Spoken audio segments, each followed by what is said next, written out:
just talk about the tradition, everybody being carried off?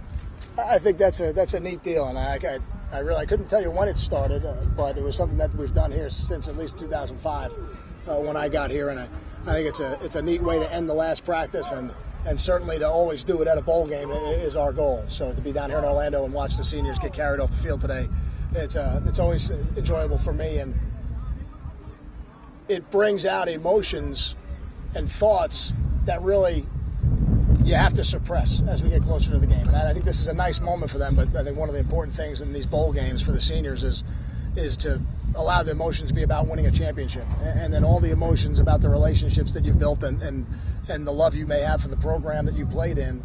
There are plenty of time for those emotions after the game. Those emotions can't help you be 1-0 this week. So you got to let your emotions be about competing, let your emotions be about being 1-0 and the opportunity to win a championship. Oh, were you curious to see how they were going to get Watkins off? Always. I think the offensive line, and again, I had a system for doing it, but now that Robo's here, I'm sure he's got a different system. So I'm always very curious to see, and we try to let the actual seniors choose, because there might not have been too many volunteers for that job. But they got them off safe and sound, it appears, and that's good. That's a positive for today, for sure. Were you restricted at all in what you want to do because of it looked like the turf was a little slick? In the beginning of practice, it was a little bit wet, but the sun came out, and what I found from being down here for camps in the past is the fields dry up pretty quick. It's a nice surface they have down here, and they certainly take care of it really well at Dr. Phillips High School. And I think, really by about a third of the way into practice, I felt pretty good. And I think maybe a guy slip here and there, but I don't think that would have been any different any other day on the grass. What's left in terms of this preparation with a day and a half to go before kickoff? Really now everything just continues. Your emotional level continues to build. The intensity level continues to build, and it's a little bit different. Bowl games are different. Today we had an event, a great event at a children's hospital, and it's a tremendous thing for our players to be there. But you're there with the other team. Something that doesn't happen during the regular season. And tomorrow will be the same. We have a luncheon tomorrow that will be a great event for the players. But it's something that we don't generally do the day before a game. We'll be with the other team. So those are things that you want to always make sure you do them well, and you represent your university well, and we will do that.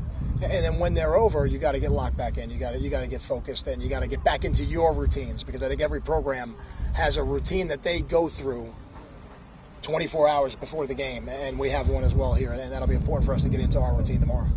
Did you invite Coach O'Connor down? I spoke to Mr. O'Connor last week, and he told me that he was going to come down. And he had said something to me earlier in the year, and I didn't know what his availability would be. And to have my high school coach here, and somebody who was Jerry DiNardo's head coach, was Jerry DiNardo's high school coach, and he went to see Coach DiNardo win a bowl game, and to be Dan Henning's high school coach, and to go see Coach Henning coach over the years, and now to have him here at this game is really a thrill for me, and I'm really excited about it, and I'm certainly proud of the high school, St. Francis Prep, that I came from, and proud of the fact that I got an opportunity to play for him and then actually coach with him for 2 years, and it's had an effect on my life from that point going forward.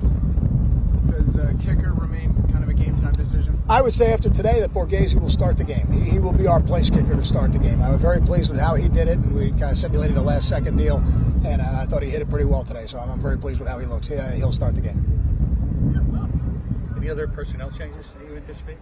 I do not anticipate any other personnel changes. I'm pleased with the health of the team. I think we've got all the guys available to us that we thought we would, and now the most important thing left to do is go out and execute and play good football. Thanks, Kyle. Thank you. Thanks, guys.